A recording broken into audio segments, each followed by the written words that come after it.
Hola, buenas tardes, bienvenidos de nuevo a mi canal. Bueno, pues hoy os voy a traer un caso, la verdad que no sé cómo denominarlo porque es especialmente duro, truculento, horrible. Y bueno, ya sabemos que los casos que suceden demasiado lejos de donde nosotros residimos, pues a veces no nos afectan tanto, ¿no? Porque como que parece que como está tan lejos, pero al final hay que tener en cuenta que los seres humanos somos seres humanos igual, procedamos de donde procedamos, independientemente de que luego tengamos distintas formas de ver la vida, diferentes culturas con las que podemos estar más de acuerdo o menos, pero bueno, las personas son personas, sean de donde sean y tienen los sentimientos igual que nosotros y el cariño a sus familiares y a sus hijos, en fin, somos en ese sentido todos iguales, no hay que deshumanizar, ¿no? Por el hecho de, bueno, como sucedió porque eso pasa mucho, ¿eh? O sea, no os penséis, pasa mucho que cuando se cuenta, no, resulta que una niña de 10 años en tal, pues bueno, se comenta, pero es una cosa que, te has enterado de la niña de tal que en Estados Unidos o que en Texas o que en no sé dónde, pero es una cosa que se habla un poco más como currilleo que como algo que realmente te deje sin palabras, te deje de decir, pero ¿cómo es posible, no?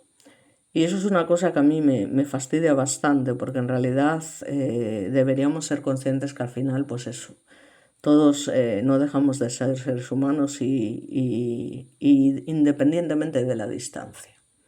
Así que os voy a traer uno de los casos más atroces que he traído a mi canal, aparte del caso de Fungo Yuruta, con el que además tiene bastantes similitudes.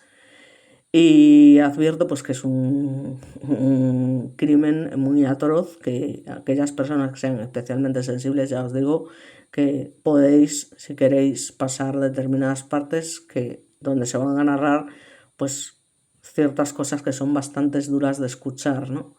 Pero que yo creo que ya no es por morbo, sino que es necesario porque lo que yo pienso es que al final, en lugar de tanta prisión y tanta leche, yo creo que determinados delincuentes, por las atrocidades de sus crímenes, digamos que deberían ir a laboratorios donde se los pueda estudiar de alguna manera científicamente, ¿no? Lo que es decir, jo, esto que es como el doctor Mengele, no estoy hablando de eso, pero sí que de alguna manera por lo menos sirva para ayudar al avance de la ciencia, ¿no? Para estudiar si sus cerebros son iguales que los cerebros de una persona en apariencia normal, porque normal realmente no somos ninguno, todos tenemos nuestras cosas. Exactamente igual que se hace con las personas de salud mental, es decir, que no sería una cosa tan rara, simplemente analizarlo desde un perfil criminológico, en lugar de vivir en una prisión tan tranquilos como tal, pues y hacerles todas las pruebas que sean necesarias para un poco, yo no hablo de asesín, que bueno, algunos desde luego se lo merecen, pero me refiero de estudiar a conciencia este tipo de gente, porque yo de verdad, y poder hacer, digamos, o tipificar de alguna manera mejor el tipo de delincuentes según las patologías mentales que puedan tener, ¿no? Aparte de lo que es la psicopatía, la sociopatía y demás, tiene que haber algo más, ¿no? Entonces tipificarlo de una manera más concreta. Eso es lo que yo creo. Bueno, os voy a hablar de uno de los casos sin duda más estremecedores del mundo, por decirlo de alguna manera. Es un caso, ya os digo, que ocurrió en Hong Kong y que su nombre pues, se hace tristemente famoso por el modo en que fueron encontrados los restos de la víctima, ¿no? Ya os digo, el caso de Hello Kitty.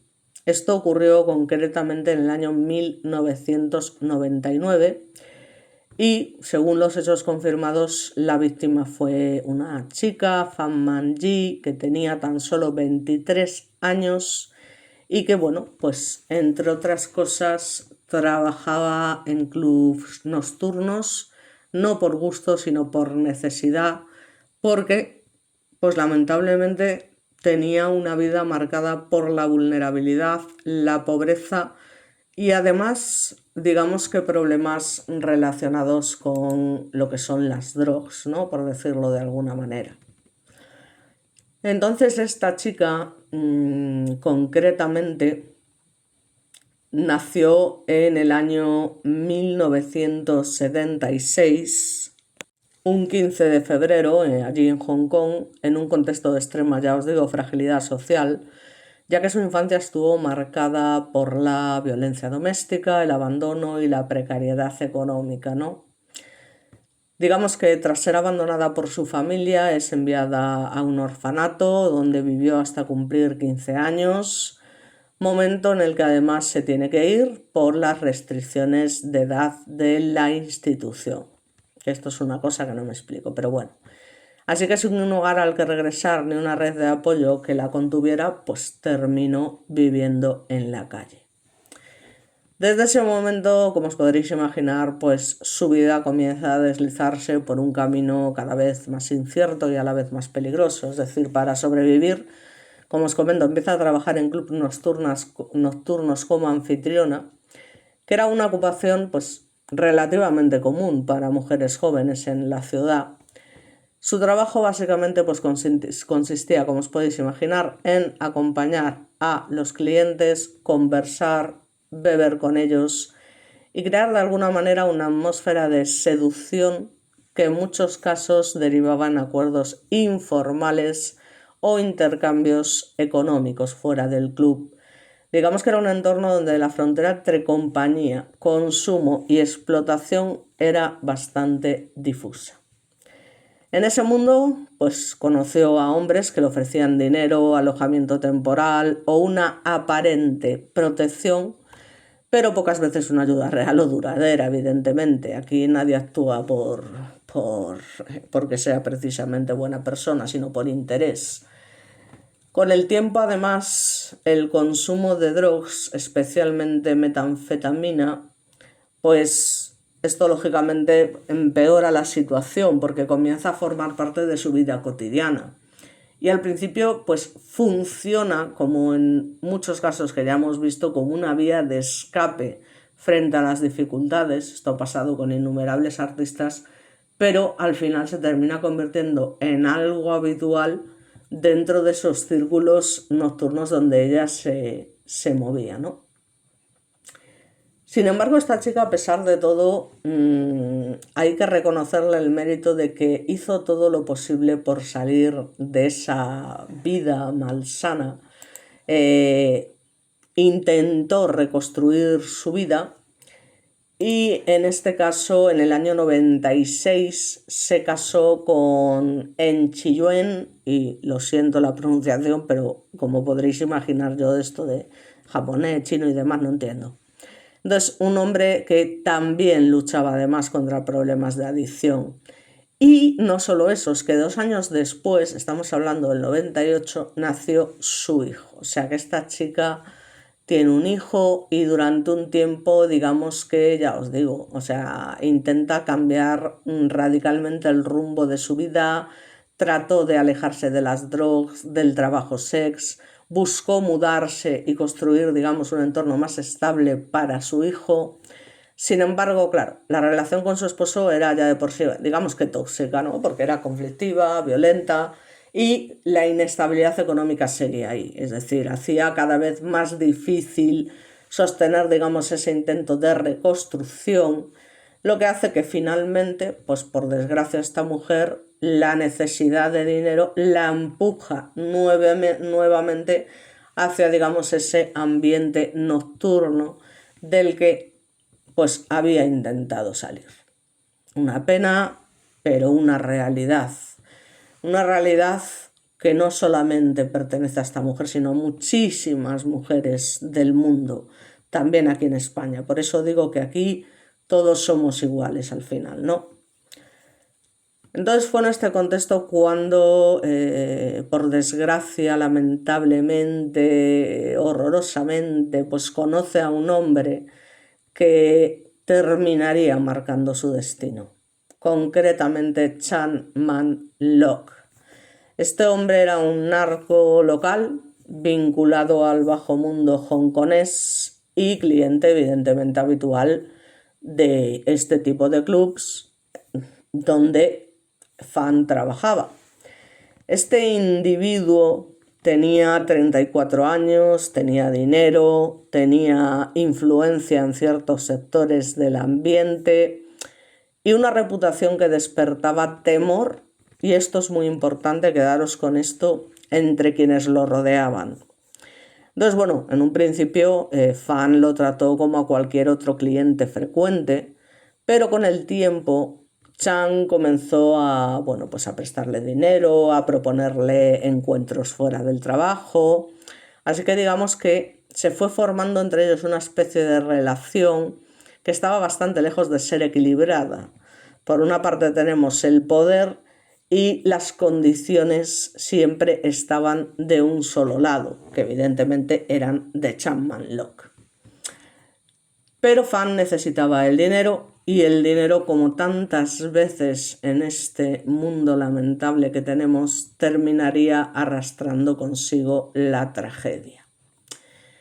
Parece ser, según los registros judiciales del caso, que Fan, por esa necesidad imperiosa que tenía, pues toma un día una decisión impulsiva, aunque ya os digo, presuntamente, y le roba la cartera a Chan Man Lock. Se llevó aproximadamente $4.000 hongkonenses. ¿Vale? Estamos hablando de que estos serían unos $30, o sea, ya me dirás tú $30, o sea, 30 euros en la época. Estamos hablando que esto sucedió en 1999, con lo cual ya me dirás tú qué deuda es esta, ¿no? Sin embargo, para ella 30 euros era, en fin, algo casi imposible de conseguir. O sea, que no estaba, digamos, en condiciones de afrontar esta deuda, y mucho menos la furia de un hombre acostumbrado a que todos le obedecieran. Por eso esto quiero que os quedéis con ello, porque es bastante importante. Entonces, ¿qué pasa? Pues que este individuo, este malnacido, no denuncia el robo ante la policía, claro. Os podréis imaginar, porque él tenía su propia ley. Además, junto a sus secuaces, para que se cobraran lo que esta mujer les debía, y a la que además se añadieron unos intereses ya imposibles de pagar. O sea, al final los intereses habían llegado a 30.000 yenes, así con la tontería, ¿no? O sea que si para ella ya era difícil, vamos a hablar en euros, pagar unos 30 euros, imaginaros pagar 3.000, ¿vale? 300, lo que fuese, es que era imposible. Y más, daros cuenta que tenía un niño, tenía un bebé, una relación con el marido que era pésima, ¿no? Lo siguiente, que tampoco aportaba nada. Entonces, pues, ¿qué pasa? Pues que los secuaces de este individuo, que a su vez también eran unos sinvergüenzas malnacidos, uno de ellas psicópata, de hecho, como veremos posteriormente, los Leun, digamos que, bueno, pues eran unos jóvenes de 27 y 24 años que, bueno, eran lógicamente muy fieles a Chan, también porque, ya os digo, este hombre vivía de lo que era una jerarquía pura y dura, aplicando la violencia. Pero no solo eso, es que tenemos además a una chica que tenía tan solo 14 años y que era la novia del de 24, del más joven, o sea que era un pedófilo que lo flipas además de todo esto, y que también participa, porque de alguna manera se ve pues obligada y demás, en los hechos, aunque sea en menor medida, pero bueno, participa, ¿no? Como novia de uno de los agresores. Entonces, parece ser que el plan inicial, que fue reconstruido durante el juicio, era, bueno, pues secuestrarla y forzarla, digamos, de alguna manera a trabajar para ellos hasta devolver el dinero, intimidarla, darle, digamos, unos golpes y demás, ya sabéis, ¿no? Lo típico de devuélvenos el dinero, un poco, pues eso. Meterle el miedo en el cuerpo para que consiguiese el dinero de la forma que fuese. Pero ¿qué pasa? Pues que con este tipo de malnacidos, que ya os digo, debería haber un estudio profundo del cerebro de este tipo de individuos, en lugar de estar ahí chupando del bote, pues lo que comenzó en un principio como un ajuste de cuentas, se terminó convirtiendo en una auténtica espiral de crueldad cada vez más extrema, pero extrema hasta un punto que no os podéis imaginar. Digamos que concretamente Fan Manji es capturada el 17 de marzo de 1999. No es un secuestro habitual que la cogen en la calle y la llevan no.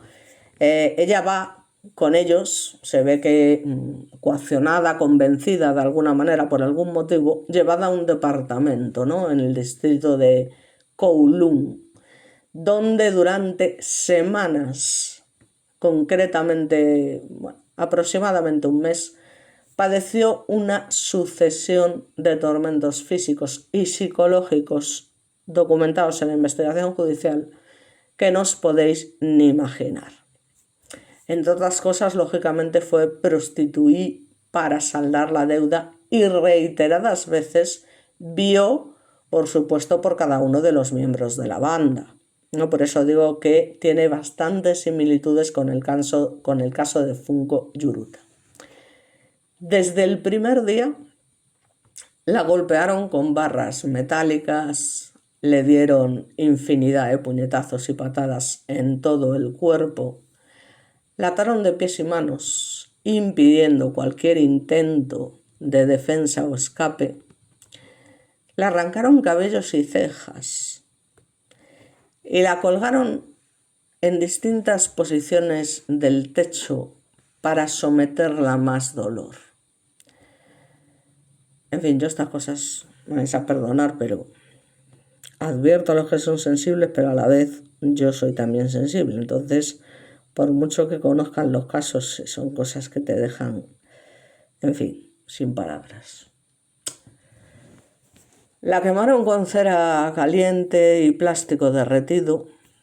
La obligaron a tomar duchas de agua hirviendo, provocándole graves quemaduras. Bueno, no sé si sabéis, si alguien trabaja en hospitales y demás, en servicios de urgencias, cómo huele un cuerpo quemado. Es decir, digamos que tiene unas características muy particulares, exactamente que lo mismo que el olor a cadáver. El olor a la piel humana quemada es algo inconfundible.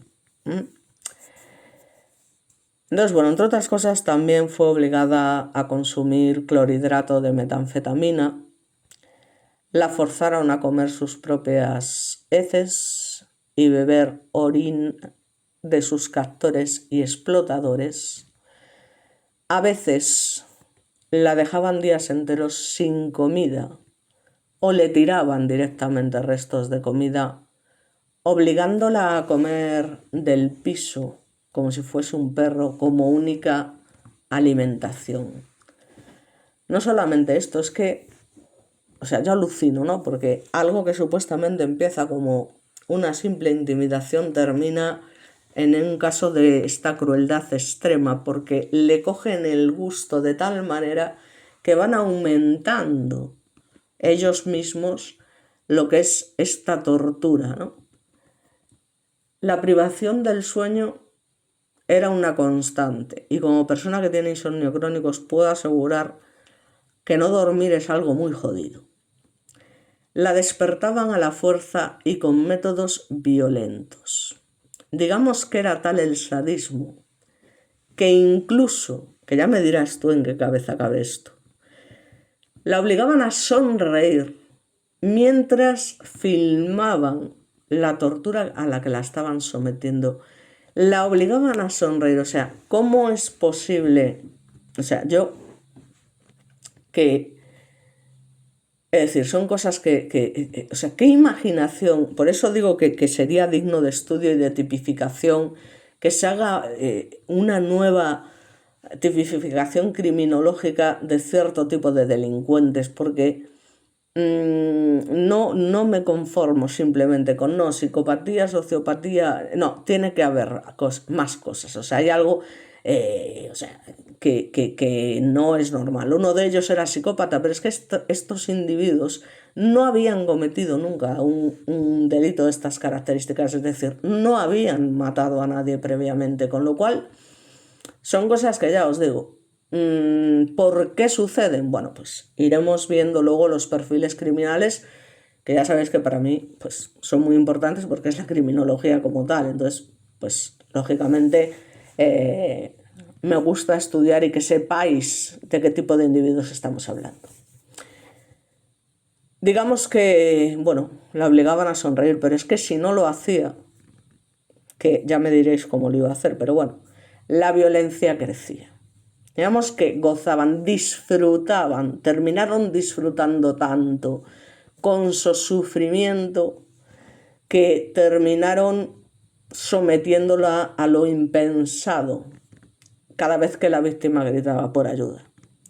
De hecho, cuando perdía el conocimiento por el dolor o las lesiones, le tiraban agua helada para reanimarla o aceite hirviendo para continuar con el maltrato. Yo, ¿qué queréis que os diga? Era utilizada como un saco de boxeo humano, según dijo en su momento el juez Peter Nguyen, quien presidió el tribunal durante el juicio en el año 2000. Fan sufrió fracturas en su cuerpo y desgarros en la vagina. La electrocutaron o le electrocutaron sus genitales y mordieron sus pechos hasta hacerlos pedazos. O sea, en fin, es alucinante, canibalismo puro y duro. O sea, mordieron sus pechos hasta hacerlos pedazos. Habéis oído bien. Le dejaron, por supuesto, heridas abiertas, ni qué decir tiene, que nunca recibieron atención. Durante este cautiverio, la adolescente de 14 años y novia, por una parte, de uno de los captores, también participó activamente en las torturas y humillaciones. Esto suele pasar bastante a menudo. Entonces, digamos que los hombres se burlaban cuando les suplicaba piedad y seguían filmándola como parte de un juego macabro.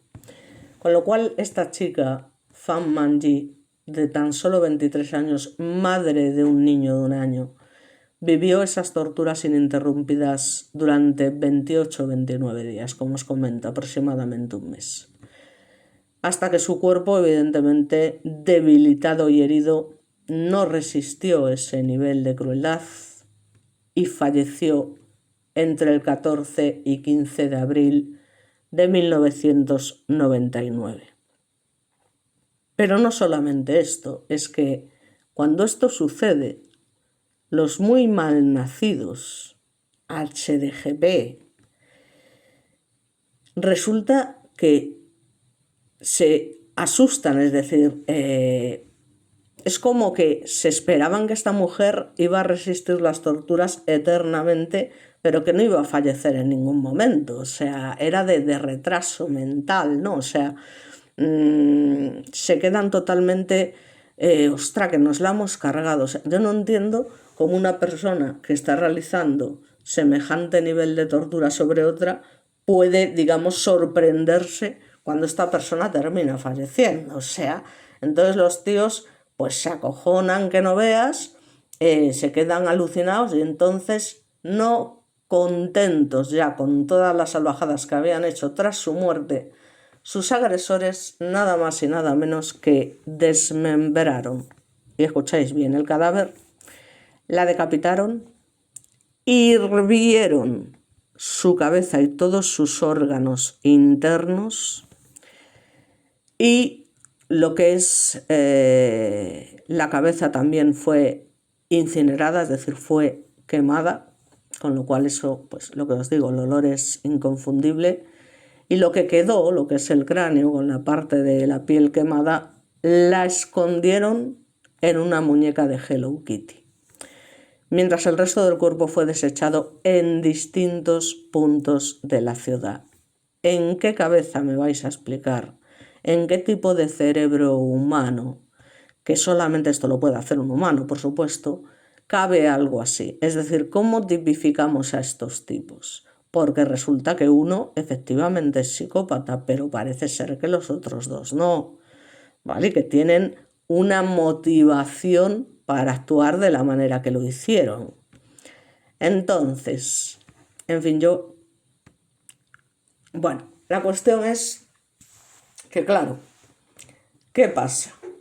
¿Cómo se descubre este crimen? ¿Cómo irrumpe la justicia? Bien, pues el caso sale a la luz nada más y nada menos que gracias a la confesión de esa adolescente llamada Afón, de 14 años, pero no porque, entre comillas, se sintiera culpable, o sí puede que hubiese algo de culpabilidad, que, bueno, comenta esto con su trabajadora social y evidentemente las dos van a realizar la denuncia porque ella había participado en el cautiverio y la tortura, pero al igual que en el cuento El corazón delator de Edgar Allan Poe, donde la culpa y el tormento psicológico terminan por delatar al asesino, la joven no soportó, digamos, las pesadillas ni el peso de lo vivido. Es decir, afirmaba literalmente ver el fantasma de Fan Manji persiguiéndola cada noche. Lógico, joder. Lógico en una persona, entre comillas, medianamente normal. Esta chica era una niña, su cerebro no estaba desarrollado igual que el de un adulto y de hecho ya os he dicho 1000 veces que hasta los 30 años no se desarrolla del todo. Con lo cual, aunque sí era consciente en parte de lo que estaba haciendo, no era consciente de la dimensión de lo que estaba pasando, ¿no? Entonces, claro, le pasa que después de esto, es decir, está totalmente atormentada e incapaz de silenciar la culpa, ya os digo, le cuenta esto a esta trabajadora social y entre lágrimas y miedo cuenta todo el horror del que había sido parte y las dos, como os comento, van a la policía para hacer la denuncia. Entonces, claro, en un principio los agentes dudan de lo que contaba esta chica porque es que estamos hablando de algo demasiado atroz, demasiado cruel, digamos, para una niña de 14 años. Pero claro, la insistencia, los detalles y luego el estado emocional de la propia adolescente, pues los llevan a investigar el departamento, menos mal, porque vamos, yo creo que una cosa así, o sea, por lo menos moléstate en levantar el culo del asiento e ir a mirar lo que te está contando esta chica. Entonces, en este caso, como el cuento de Poe, la verdad oculta emergió con crudeza.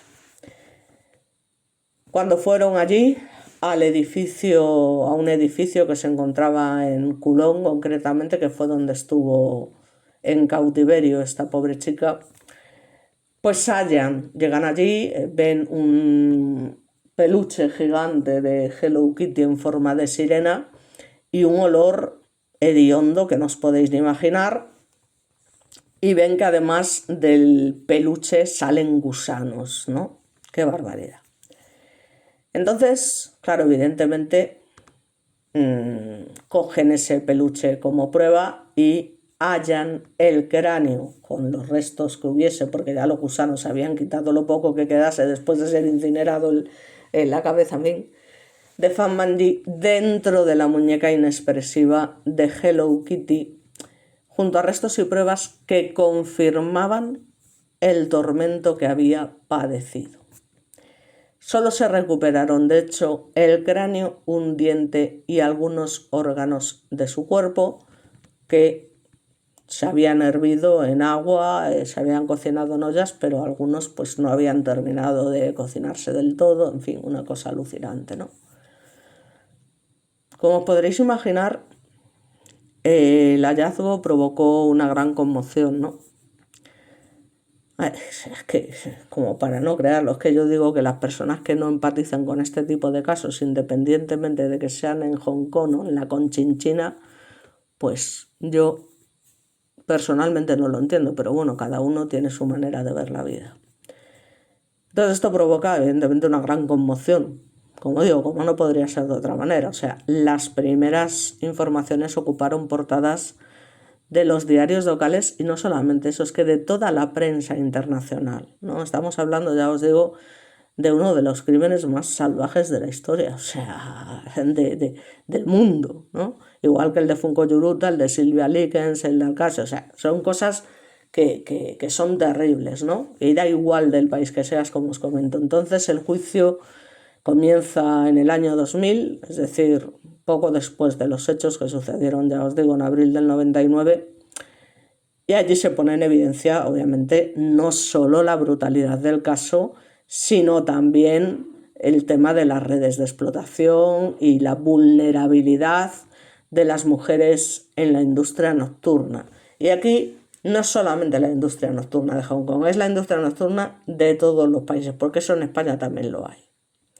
Y también hay trata de blancas y también hay un sinfín de cosas que son alucinantes y que fliparíamos si realmente llegáramos a ahondar más en el tema. Con lo cual, esto pasa, ya os digo, en todos los países y en todas las partes del mundo, incluido España.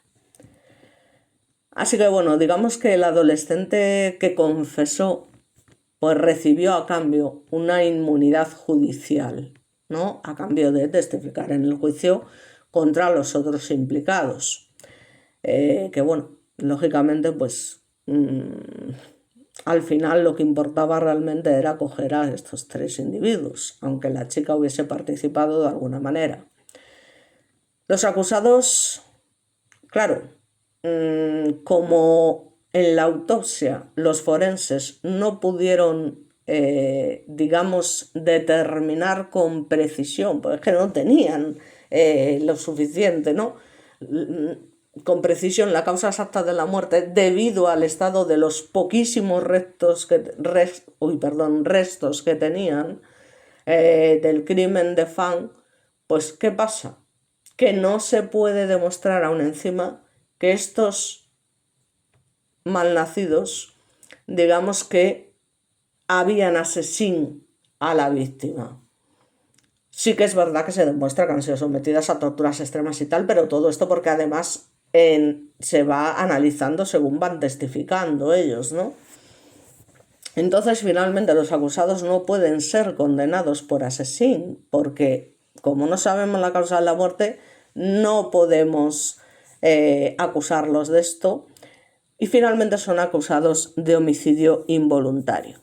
Pero por suerte, a pesar de lo del homicidio voluntario y porque se supo muchas de las brutalidades que le hicieron, dos de ellos son condenados, bueno, en realidad en principio los tres son condenados a cadena perpetua, pero uno de ellos apela, el más joven, y bueno, pues consigue que la condena al ser un homicidio involuntario sea rebajada a 18 años. Así que, bueno, efectivamente cumple los 18 años y sale creo que en el 2014 o por ahí aproximadamente, porque ya sabéis que entre una cosa y otra los 18 años siempre se convierten en un poquito menos. Entonces, bueno, pues aunque las penas impuestas, entre comillas, fueron severas, por supuesto consideradas insuficientes por buena parte de la sociedad, que digamos que si fuese por ellos, pues pasaría un poco como lo que pasaría por mí. Es decir, vale, la justicia no puede hacer su trabajo, en muchos casos porque efectivamente no puede, porque no tiene pruebas, pero en otros casos porque lo hacen mal. Entonces, claro, no podemos hacer el ojo por ojo y diente por diente. No podemos aplicar la justicia por nuestra propia mano.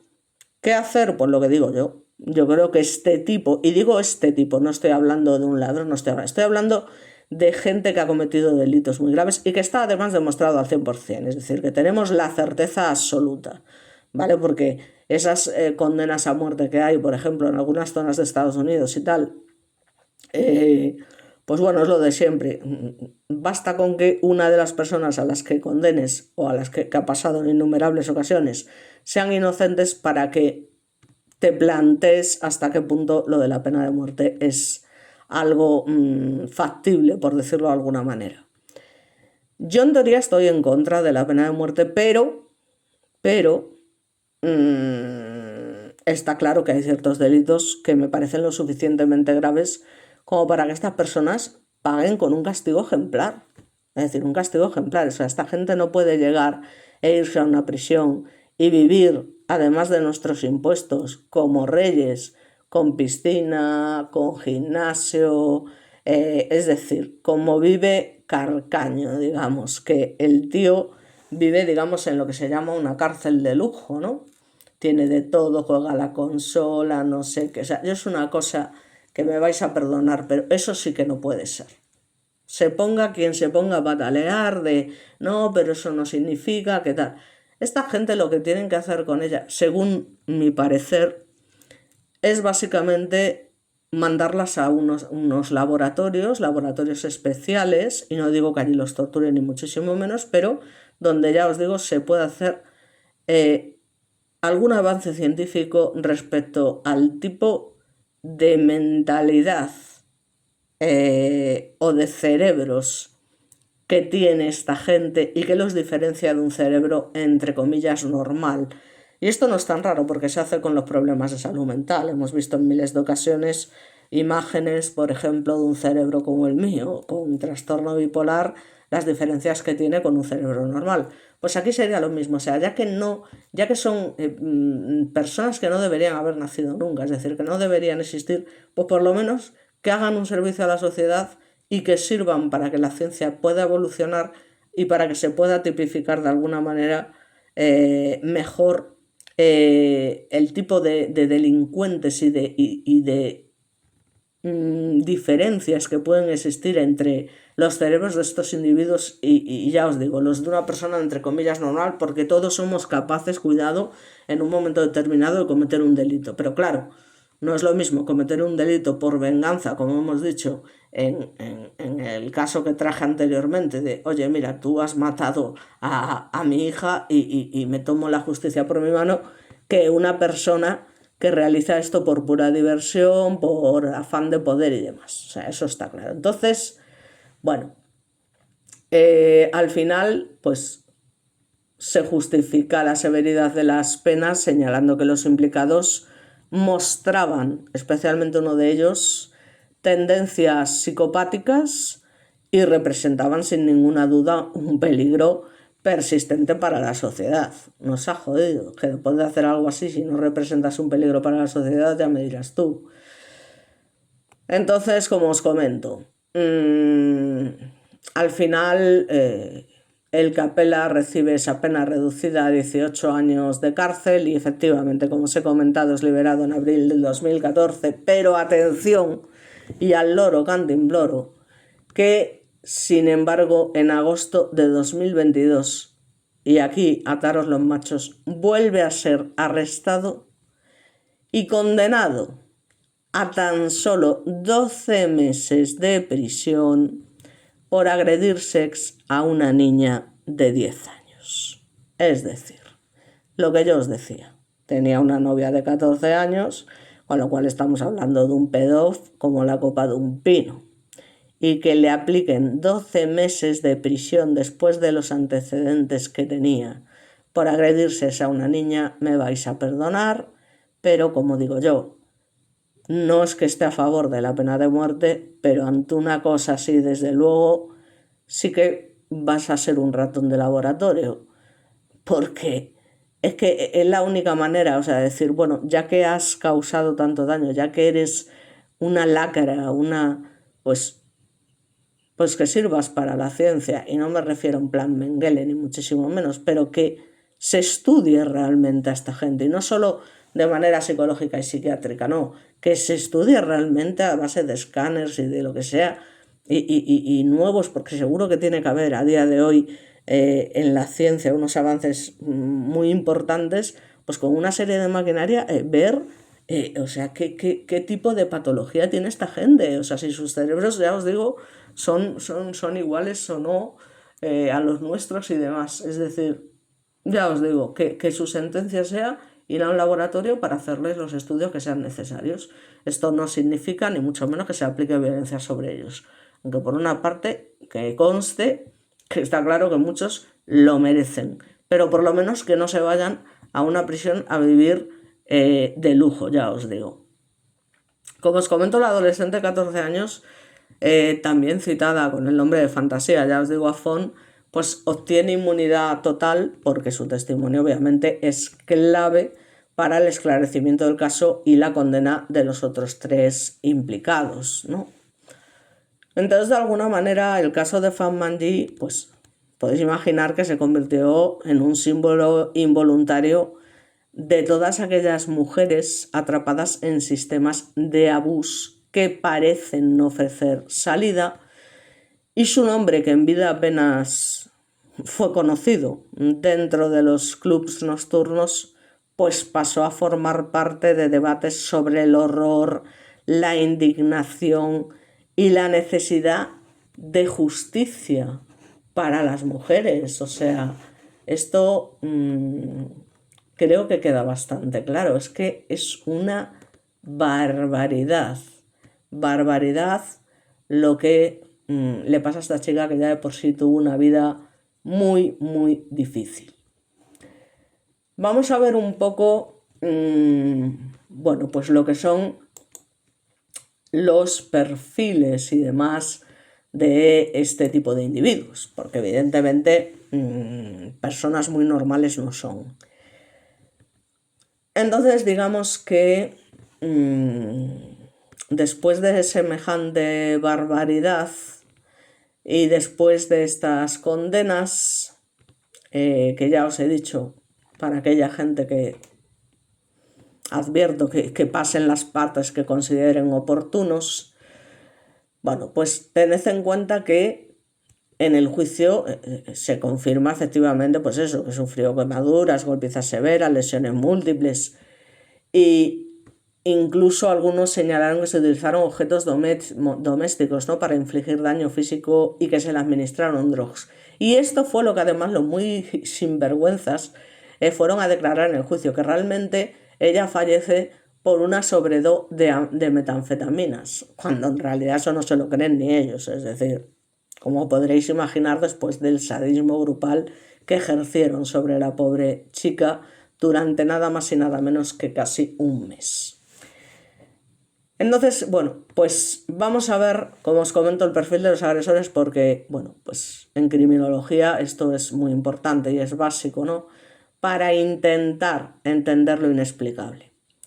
Por una parte tenemos al Chapman Locke ¿no?, que por supuesto está considerado como el líder del grupo, que tenía reputación de violento y controlador, que su conducta mostraba rasgos de dominación clara, necesidad de imponer autoridad y, ni qué decir, tiene una ausencia notable de empatía.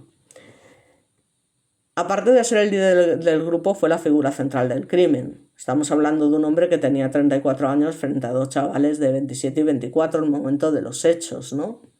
Y además estaba vinculado a círculos asociados con triadas locales en Hong Kong, aunque no ocupaba un rango alto dentro de esas estructuras, o sea, dentro del mundo del narco, como os he dicho antes. Entonces su perfil, según lo reconstruido durante el juicio, mostraba varios rasgos claros. Lo primero es, o sea, lo de que tenía una fuerte necesidad de control y dominación, está clarísimo. En entornos criminales pequeños la reputación lo era todo, por eso os digo que os quedaseis con ese detalle, ¿no? Y entonces este supuesto robo de Fan Manji fue interpretado por él como una afrenta directa a su autoridad. Es decir, esta es la motivación del crimen. Más que recuperar el dinero, porque como os comento, para él 40, 30 euros, ya me dirás, ¿no? O sea, esto era absurdo, pero él lo que buscaba era restablecer el poder mediante un castigo ejemplar. O sea, aquí estamos hablando de que los testimonios lo describieron como alguien impulsivo, pero también calculador de cojones en contextos de intimidación. Es decir, que no era una violencia explosiva aislada, que es que el tío sostenía conductas crueles y atroces durante periodos prolongados, y tan prolongados, 28-29 días, joder, ¿y de qué manera? Mostraba una ausencia de empatía observable. De hecho, durante el juicio es que, llamó la atención su escasa reacción emocional frente a los hechos narrados, es decir, estaba como si nada. Aparte que también tenía rasgos de manipulación interpersonal. Estaba claro que influía sobre los otros acusados, aunque luego veremos, cuidado, a otro de ellos, ojo, y marcaba la dinámica del grupo, estableciendo lo que era la dirección de las agresiones. Pero ya veremos. En términos criminológicos, básicamente, encajaría en una especie de perfil de agresor dominante antisocial, es decir, alguien que utiliza la violencia como un instrumento de jerarquía y control, no necesariamente por impulso psicótico o placer homicida puro. Por otra parte, tenemos al tal Leung Wai-lun, que este era uno de los peores, sin ninguna duda, porque este era psicópata, no lo siguiente. Entonces, claro, era considerado el segundo miembro más activo porque es verdad que por encima tenía al otro. De hecho, su perfil parecía menos carismático que el de Chan, pero igualmente, o peor, violento. Los registros sugieren que participaba activamente, por supuesto, en las agresiones, como todos, pero este no actuaba simplemente bajo coacción. Esto es importante y lo que marca la diferencia, es decir, que no solamente lo hacía por órdenes lo hacía porque disfrutaba con ello. De ahí que fueran aumentando las torturas. Es decir, presentaba características típicas del seguidor agresivo, de psicópata dentro de un grupo criminal. Aparte de buscar la aprobación del líder, digamos que estaba en disposición a escalar violencia para demostrar lealtad. Tenía una escasa autonomía moral y, por supuesto, una desensibilización frente al sufrimiento ajeno del copón. Entonces, este tipo de perfil, digamos que es frecuente en delitos colectivos extremos. No es necesario que inicie la violencia, pero una vez que ha sido legitimada por una figura dominante, el tío participa de buena gana, sin resistencia y por puro disfrute. Con lo cual, durante el juicio no mostró una narrativa sólida de arrepentimiento profundo, ni muchísimo menos, y de hecho más bien intentó minimizar su responsabilidad. Eso hizo pensar a varios analistas que no se trataba de alguien arrastrado accidentalmente, sino de una persona ya habituada a contextos violentos y que se sentía cómodo en ese tipo de contextos. Luego ya tenemos al más joven, Leung Chin-cho, que como os comento era el más joven de los tres adultos, y este sí que fue descrito como más influenciable y menos dominante, pero luego resulta que era un pedófilo de 3 pares de narices, pero esto no implicó, por supuesto, menor responsabilidad penal. Ojo, o sea, que participó tanto como los otros dos en ese tipo de vejaciones, humillaciones y de todo que le hicieron a esta mujer, con lo cual su perfil se asocia a lo que los criminólogos llamamos conformidad desviada, es decir, son individuos que adoptan conductas extremas, digamos, para integrarse o evitar la exclusión dentro de un grupo. No necesariamente lideran ni planifican, pero ¿por qué entonces participan activamente? Pues porque temen debilitar su posición, porque internalizan la lógica grupal y desplazan responsabilidad hacia el colectivo. Es decir, bueno, al final no he sido solo yo, es que somos, ya, la típica excusa, es que hemos sido los tres, ¿no? En fin, ya me dirás tú qué excusa es esa, pero es lo que pasa por su cabeza. Por eso digo que sería interesante analizarlos científicamente. En su caso, desde luego, parecía existir una mezcla de inmadurez emocional, una fuerte dependencia de validación externa y sobre todo, pues bueno, una normalización de violencia que, bueno, era característica del mundo en el que se movían, básicamente. Y luego, claro, está la figura de la menor conocida como Afón, ¿no? Que a pesar de 14 años, pues bueno, es verdad que su papel fue distinto y mucho más ambiguo, pero no dejó de colaborar también en algunas de las torturas, golpes y todo lo que se le hizo a esta chica. Entonces, ya os digo, si no fue procesada como los otros fue básicamente porque cooperó con la investigación y se convirtió en testigo clave. Y digamos que los especialistas señalaron que probablemente estaba inmersa en una dinámica, digamos, de lo que se llama coerción psicológica, propia de grupos criminales adultos. Porque a esa edad, en ese entorno, la capacidad de resistirse, o lo que dije yo anteriormente, es decir, de tomar conciencia de la dimensión plena de lo que estaba ocurriendo, es limitada. O sea, con 14 años es limitada, lo cual, como comento, en ningún momento la exime de responsabilidad penal. Pero bueno, en este caso llegó a un acuerdo, como se hace en innumerables ocasiones, y prefirieron que fueran los otros tres, obviamente, los que pagasen por el crimen a cambio de que esta chica fuese liberada. Su posterior declaración sobre ser visitada por el fantasma de la víctima fue interpretada, como os comento, como una culpa traumática y por otros como una especie de miedo extremo, ¿no? Que es lo que le hace o lo que termina rompiendo ese pacto de silencio. Pero luego tenemos el perfil como grupo, ¿no? Lo más importante del perfil de estos agresores no está solo en cada individuo de manera independiente, sino en la dinámica colectiva. El caso, sin ninguna duda, muestra varios factores clásicos de violencia grupal extrema.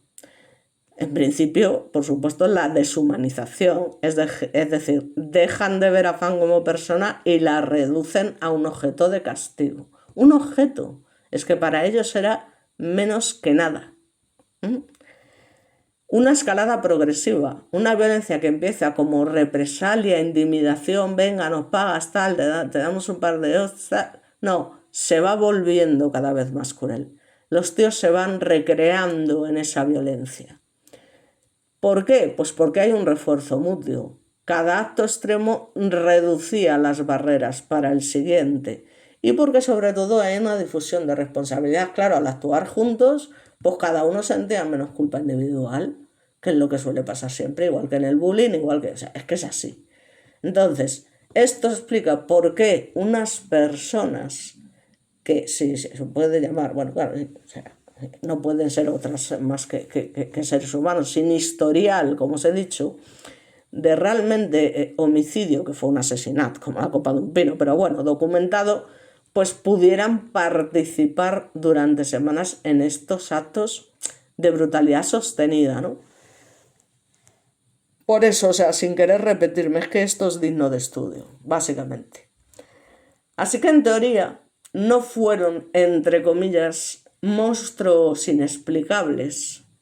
Fueron individuos profundamente antisociales cuya interacción grupal amplificó la violencia hasta niveles extremos.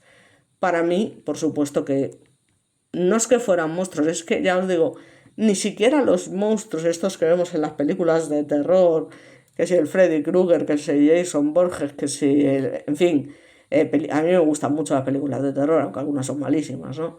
La Monja, Expediente Warren, todas estas que sacan actualmente y demás, es que se quedan realmente cortas.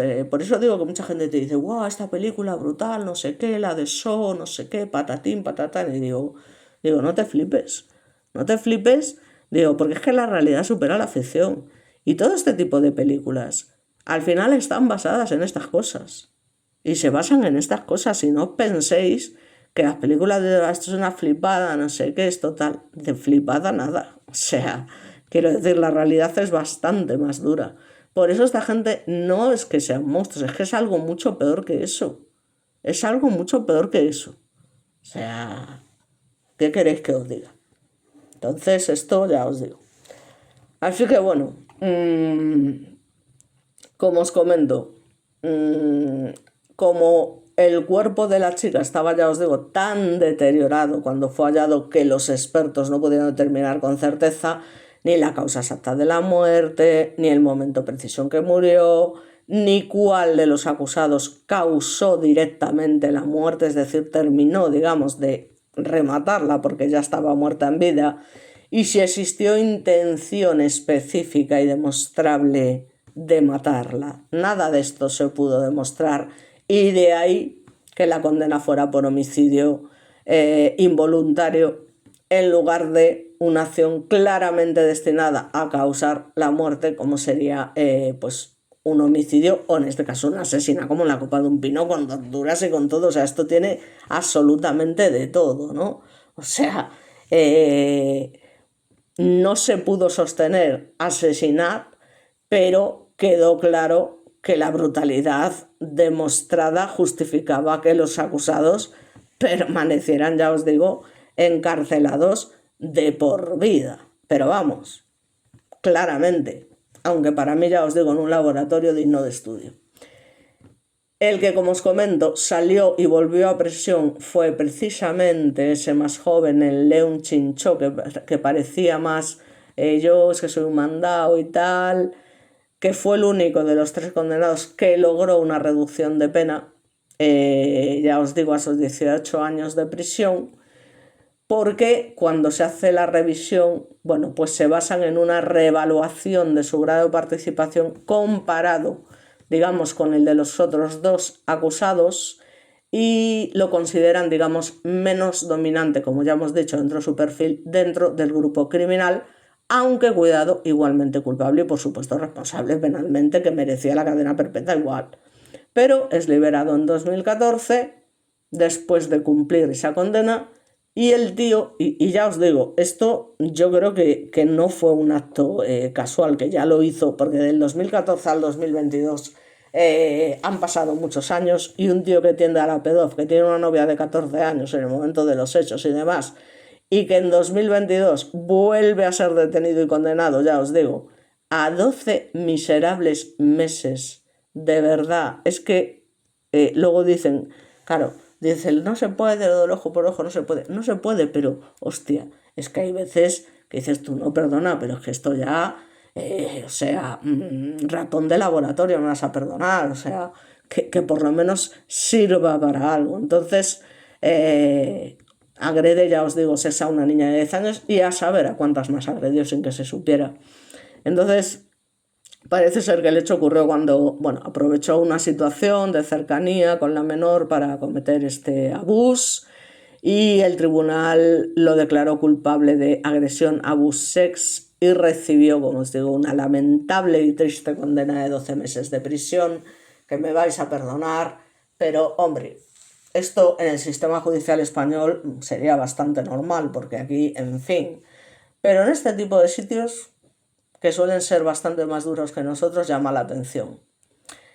Ese nuevo delito, lógicamente, genera todavía más conmoción pública porque reabre el debate sobre si debió haber sido efectivamente liberado después de un caso tan extremo como el de Fan Manji. Es que es eso. O sea, es que me da igual que haya sido un poquito menos responsable. Igualmente has participado en una cosa brutal, con lo cual, ¿realmente merecías esa reducción de condena? Pues por supuesto que no. Con un delito tan grave, ¿no? Entonces los otros 2, el Chapman Log y el Lenga Lung pues siguen cumpliendo a día de hoy sus condenas de cadena perpetua, y salvo que en algún momento obtuvieran revisión judicial, no hay registros públicos realmente confirmados de una liberación, pues va a seguir así. O sea, dudo mucho que salgan, bueno, solo faltaría. Mucha gente en Hong Kong vio la reincidencia de Leung como confirmación de lo que ya habían señalado los informes psiquiátricos, y me canso de decirlo, del juicio original, que los acusados mostraban rasgos de frialdad emocional, escaso remordimiento y alta peligrosidad social, y este tipo de gente no puede salir a la calle en ningún caso.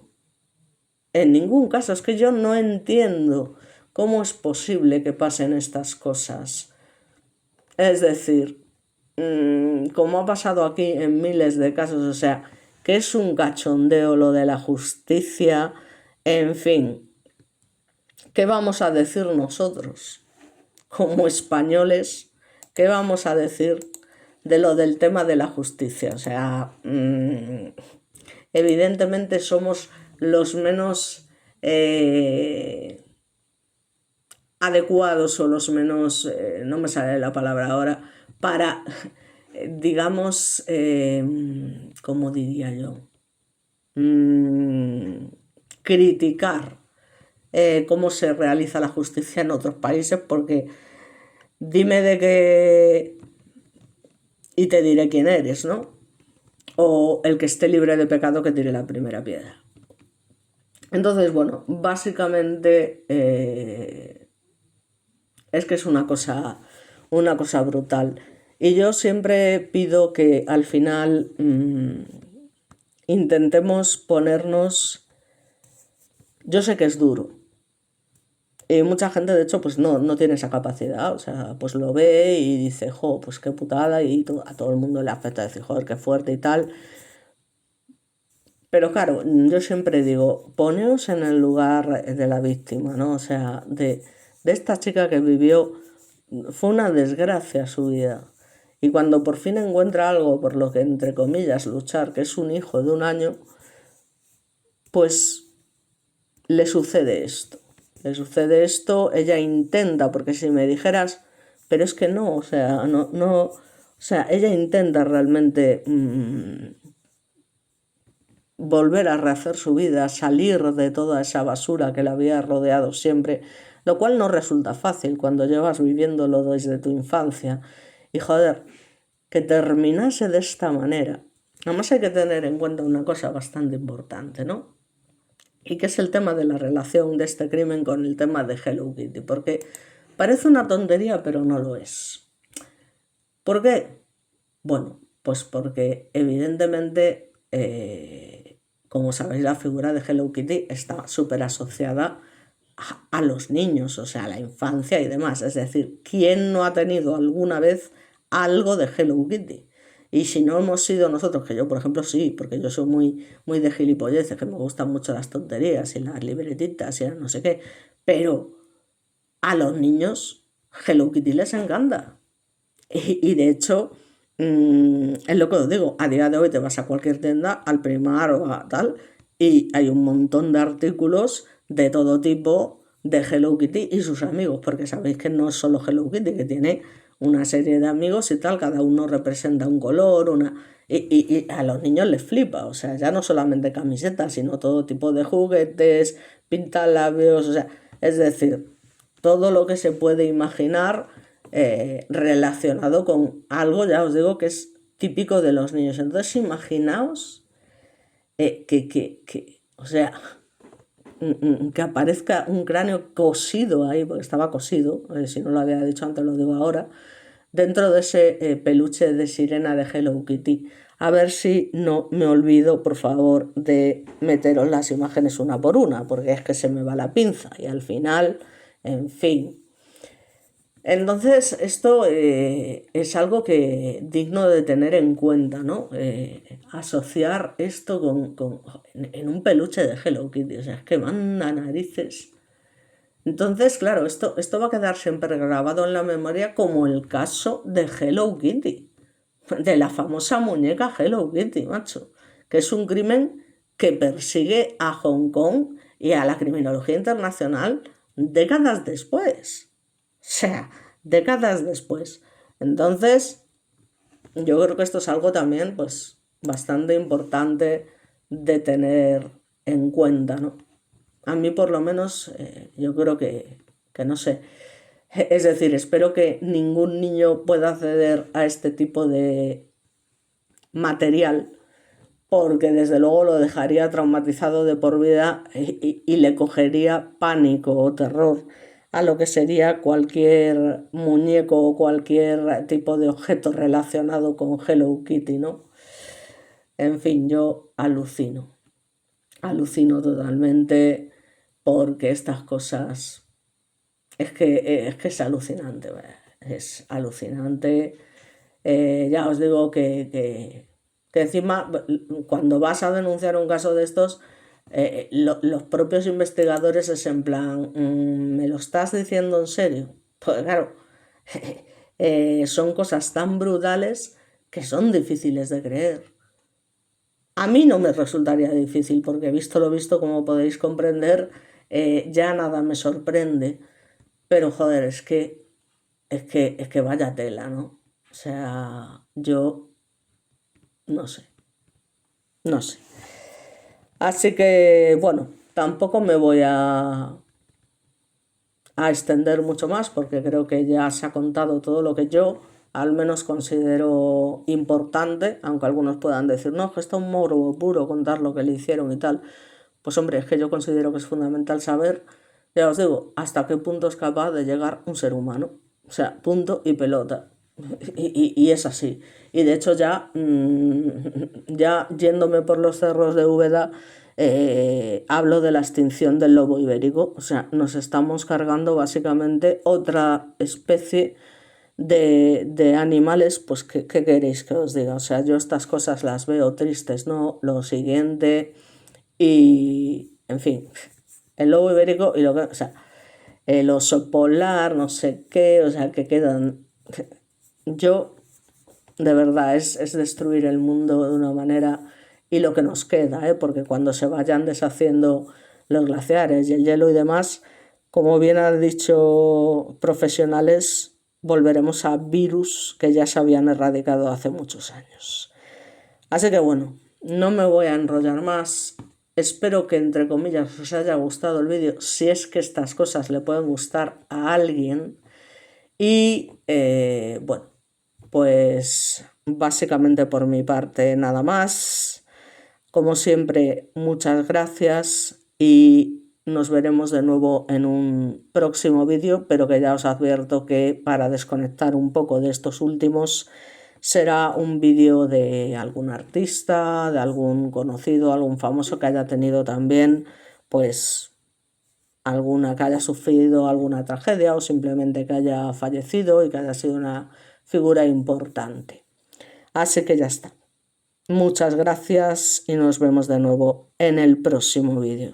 Un saludo a todos y que paséis muy buen día.